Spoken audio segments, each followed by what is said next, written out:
என் பொண்டாட்டி செய்கிற மீன் குழம்பா அடிச்சுக்க ஆளே இல்லைன்னு சொல்லுவாங்க. இந்த மாதிரி செஞ்சு கொடுத்தீங்கன்னா பட்ஜெட் ஃப்ரெண்ட்லி நகர மீன் வச்சு தான் இன்னைக்கு சூப்பராக குழம்பு வச்சிருக்கேன். மாங்காய்லாம் போட்டு ரொம்ப மனமாக எப்படி செய்யறதுன்னு பார்க்கலாம். இந்த மீனில் முள்ளுலாம் இருக்குமா அப்படின்னு உங்களுக்கு டவுட்ஸ் வேண்டாம். ஒரே ஒரு நடுமுள்ளை எடுத்துட்டிங்கன்னா பஞ்சு மாதிரி இருக்கும். அதை சாப்பாட்டில் பிசைஞ்சு சாப்பிடும் போது சண்டே ரொம்பவே ஸ்பெஷலாக இருக்கும். ஸோ இதுக்கு மண் சட்டியில் 2 டேபிள் ஸ்பூன் தேங்காய் எண்ணெய் இல்லை நல்லெண்ணெய், 2 வெங்காயம், ஒரு விரல் சைஸ் இஞ்சி, கருவேப்பிலை, 2 பச்சை மிளகாயை வதக்கிட்டு 2 தக்காளியை சேர்த்து வதக்கிக்கோங்க.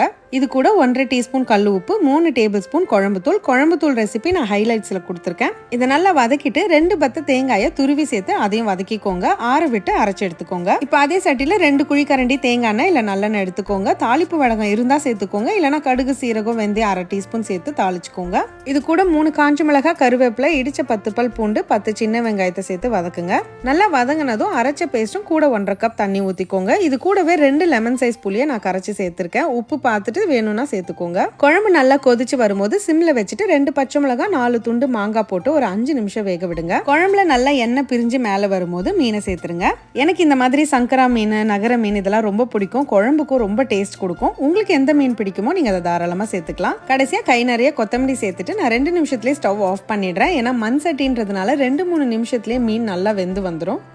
எப்படி ஸோ சண்டே இன்னைக்கு யார் வீட்டிலலாம் என்னென்ன ஸ்பெஷலாக செஞ்சுருக்கீங்கன்னு கமெண்ட்ஸில் சொல்லுங்கள்.